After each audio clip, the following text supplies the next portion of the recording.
The Inn by Edward Thomas. The night was dark and solid rain tumultuously invested the inn. As I stood in a dim passage I could see through the bar into the cloudy parlour, square and white, surrounded by settles, each curving about a round table of one piece of elm on 3 legs. A reproduction of Rent Day and a coloured picture of a bold Spanish beauty hung on the wall, which, for the rest, was sufficiently adorned by the sharp shadows of men's figures and furniture that mingled grotesquely. All the men but one leaned back upon the settles or forward upon the tables, their hands on their tankards, watching the one who sang a ballad known to them so well that they seemed not to listen, but simply to let the melody surge about them and provoke what thoughts it would. At some time, perhaps many times in his life, every man is likely to meet with a thing in art or nature or human life or books which astonishes and gives him a profound satisfaction, not so much because it is rich or beautiful or strange, as because it is a symbol of a thing which, without the symbol, he could never grasp and enjoy.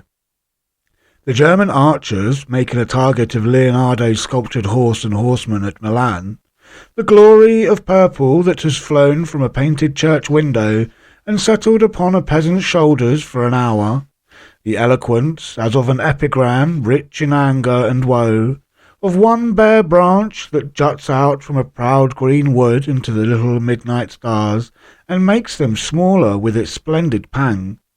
A woodman felling one by one the black and golden oak trees in the spring and slaying their ancient shadows, or, in a discreet and massive crowd, one jet of laughter, so full of joy or defiance or carelessness that it seems to cut through the heavy air like the whistle of a bullet.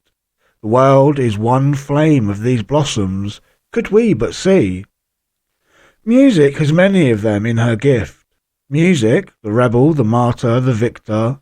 Music, the romantic cry of matter striving to become spirit, is itself such a symbol.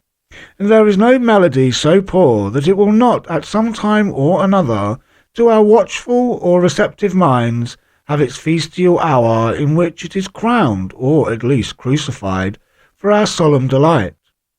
Dolly Gray I have heard sung all day by poor sluttish women as they gathered peas in the broad burning fields of July, until it seemed that its terrible acquiescent melancholy must have found a way to the stars and troubled them. And of all music, the old ballads and folk songs and their airs are richest in the plain, immortal symbols. The best of them seem to be written in a language that should be universal, if only simplicity were truly simple to mankind.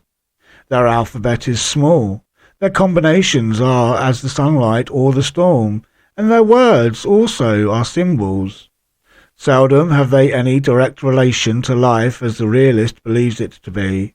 They are poor in such detail as reveals a past age or a country not our own. They are in themselves epitomes of whole generations, of a whole countryside. They are the quintessence of many lives and passions made into a sweet cup for posterity. A myriad hearts and voices have, in age after age, poured themselves into a few notes and words. Doubtless the old singers were not content, but we, who know them not, can well see in their old songs a kind of immortality for them in wanderings on the viewless air. The men and women, who hundreds of years ago were eating and drinking and setting their hearts on things, still retain a thin hold on life through the joy of us who hear and sing their songs, or tread their curving footpaths, or note their chisel marks on cathedral stones, or rest upon the undulating churchyard grass.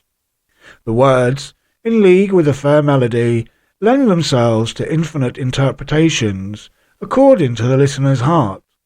What great literature by known authors enables us to interpret thus, by virtue of its subtlety, what ballads and their music force us to do by their simplicity.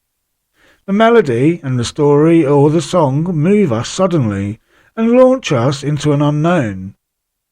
They are not art.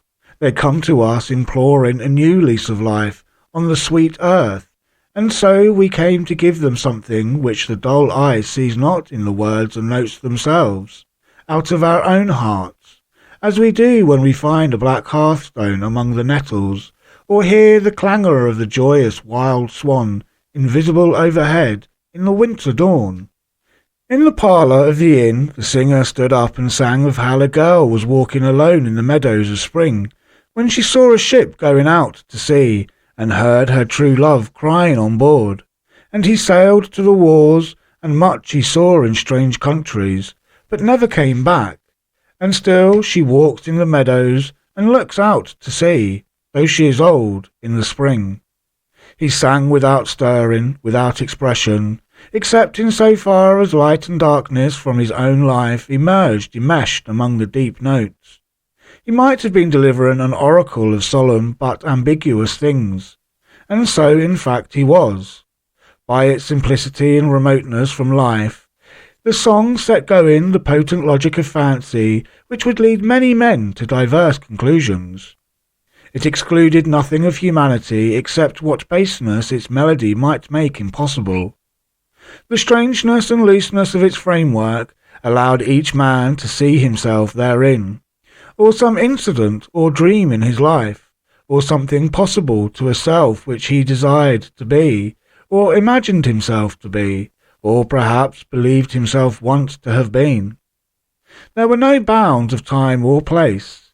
It included the love of Ruy Blas, of Marlowe, of Dante, of Catullus, of Killick, of Swift, of Palamedes, of Hazlitt, of Villon, and that little inn, in the midst of mountains and immense light, seemed a temple of all souls, where a few faithful ones still burnt candles and remembered the dead.